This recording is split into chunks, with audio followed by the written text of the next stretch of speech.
नमस्कार दोस्तों, जय हिंद, वंदे मातरम। स्वागत है आपका अपने न्यूज चैनल बीएमएम न्यूज में। देश दुनिया की तमाम बड़ी खबरों के साथ आइए जानते हैं इस वक्त की महत्वपूर्ण और ताजा सुर्खियां। फिर एक एक खबरें जानेंगे विस्तार से। तो बढ़ते हैं सुर्खियों की ओर। इसी बीच बड़ी खबर निकल कर आ चुकी है। परमाणु हमले की पॉलिसी को लेकर रक्षा मंत्री राजनाथ सिंह का बड़ा बयान। बोले, नो फेस्ट्यूज। भारत के रक्षा मंत्री राजनाथ सिंह दक्षिणी कोरिया की यात्रा पर हैं। उनकी इस यात्रा के दौरान दोनों देशों के बीच रक्षा, साइबर स्पेस क्षेत्र और सैन्य प्रशिक्षण में सहयोग बढ़ाने को लेकर अहम समझौते किए गए हैं। ये समझौते राजनाथ सिंह और उनके दक्षिण कोरियाई समकक्ष ड्यू बैंक के बीच सियोल में हुए हैं। अपनी यात्रा के दौरान रक्षा मंत्री राजनाथ सिंह ने भारतीय समुदाय के लोगों को संबोधित किया है। इस दौरान राजनाथ सिंह ने भारत की परमाणु हमले की पॉलिसी को लेकर भी अपनी बात रखी है। रक्षा मंत्री राजनाथ सिंह ने कहा, पहले और आज के भारत में स्पष्ट अंतर है। कभी दुनिया भारत को केवल एक सॉफ्ट पावर के रूप में देखती थी, लेकिन आज दुनिया भारत को समाधान देने वाली शक्ति के रूप में देख रही है। भारत एक जिम्मेदार परमाणु शक्ति है और नो फेस्ट यूज की नीति पर दृढ़ता से प्रतिबद्ध है।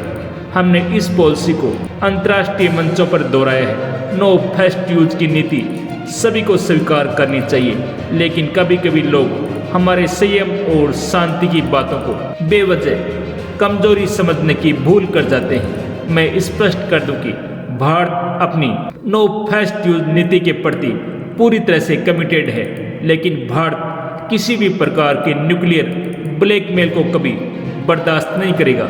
रक्षा मंत्री राजनाथ सिंह ने कहा, हमारी सरकार के दौरान रक्षा क्षेत्र में बड़ा परिवर्तन आया है। भारत की नीति अब रिएक्टिव नहीं बल्कि प्रोएक्टिव है। राष्ट्रीय सुरक्षा की किसी भी कीमत पर समझौता नहीं किया जाएगा और इसी संकल्प के साथ भारत स्वदेशी रक्षा निर्माण को तेजी से बढ़ावा दे रहा है। प्रधानमंत्री के नेतृत्व में हमारी सरकार आत्मनिर्भरता को बढ़ाया है तथा सोशल जस्टिस को नई गति दी है। पिछले 12 वर्षों के ट्रांसफॉर्मेशन ने देश का ये विश्वास और मजबूत किया है कि भारत निश्चित रूप से विकसित बन रहा है। चलिए बढ़ते हैं अगली बड़ी खबर की ओर। रेलवे का मास्टर स्ट्रोक अब 100% स्वदेशी एल्युमिनियम से बनेगी। नई वंदे भारत ट्रेनें होगी करोड़ों की बचत। भारत रेल भविष्य के सफर को हाईटेक और सुपरफास्ट बनाने के लिए एक ऐसे क्रांतिकारी मिशन पर काम कर रही है जो इतिहास में गेम चेंजर साबित होने वाला है। वंदे भारत 3 मिशन के तहत रेल मंत्रालय ने भविष्य के सभी वंदे भारत स्लीपर और हाई स्पीड वर्जन के पूरे ढांचे को 100% स्वदेशी एल्युमिनियम बॉडी से बनाने की सैद्धांतिक मंजूरी दे दी है।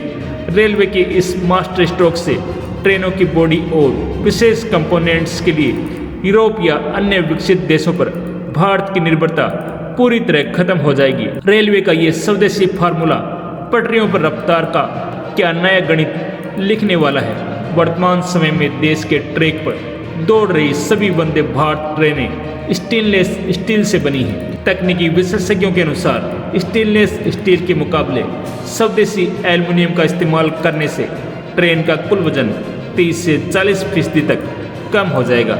वजन कम होने का सीधा असर ट्रेन के पिकअप और रफ्तार पर पड़ेगा।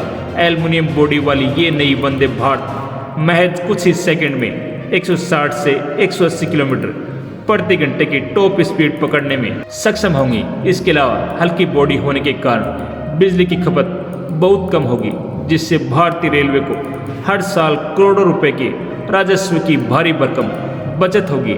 रेलवे के एक वरिष्ठ अधिकारी ने बताया कि अब तक विदेशी वेंडर्स से एल्युमिनियम के विशेष ग्रेड आयात करने पड़ते थे, जिससे ट्रेनों को बनाने की लागत बहुत अधिक आ रही थी। लेकिन अब देश के भीतर ही लोकल वेल्डिंग, डिजाइनिंग और असेंबलिंग को बढ़ावा दिया जा रहा है। मेक इन इंडिया के तहत घरेलू स्तर पर काम होने से एक ट्रेन सेट की कुल मैन्युफैक्चरिंग लागत में 10 से 15% तक गिरावट आने का अनुमान है, जिसका सीधा फायदा भविष्य में यात्रियों को सस्ते किराए के रूप में मिल सकता है। मुंबई, चेन्नई, कोलकाता और उड़ीसा जैसे तटीय इलाकों में चलने वाली ट्रेनों के लिए ये तकनीक किसी वरदान से कम नहीं है। समुद्र की नम हवाओं के कारण स्टील की ट्रेनों में बहुत ज्यादा जंग लगने का खतरा रहता है। चूंकि एल्युमिनियम में जंग नहीं लगती, इसलिए तटीय पटरियों पर भी ये ट्रेनें 35 से 40 सालों तक पूरी तरह सुरक्षित और चमकदार बनी रहेंगी। रफ्तार के साथ साथ रेलवे ने सुरक्षा के मानकों को भी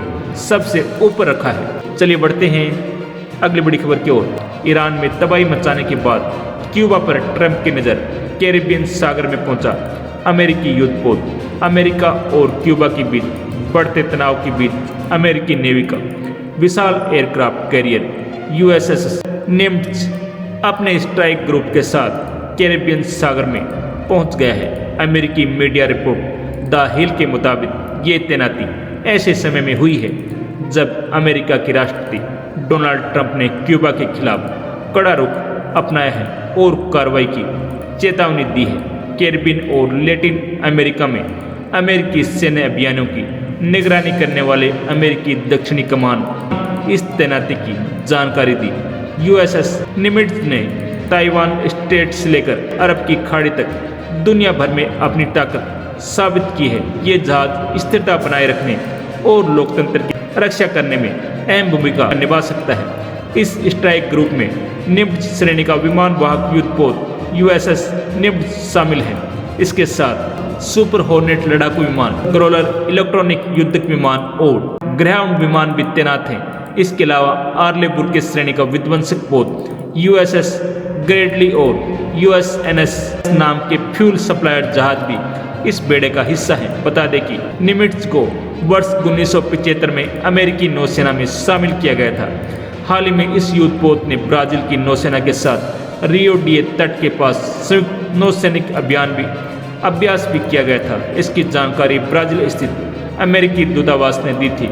इस बीच राष्ट्रपति डोनाल्ड ट्रंप ने कहा कि उनकी सरकारी नज़र क्यूबा पर बनी हुई है। उन्होंने ये बयान उस समय दिया जब अमेरिकी न्याय विभाग ने क्यूबा के पूर्व राष्ट्रपति राउल कास्त्रो पर हत्या समेत कई गंभीर आरोप लगाए हैं। चलिए बढ़ते हैं अगली बड़ी खबर की ओर। उत्तर प्रदेश, बिहार, दिल्ली समेत उत्तर भारत के तमाम राज्यों में पड़ रही है भीषण गर्मी के बीच मौसम विभाग ने 13 राज्यों में तूफानी बारिश का अलर्ट जारी किया गया है। IMD की भविष्यवाणी के अनुसार पूर्वी भारत और पूर्वोत्तर भारत के 13 राज्यों में अगले 16 घंटों में तूफानी बारिश देखने को मिल सकती है।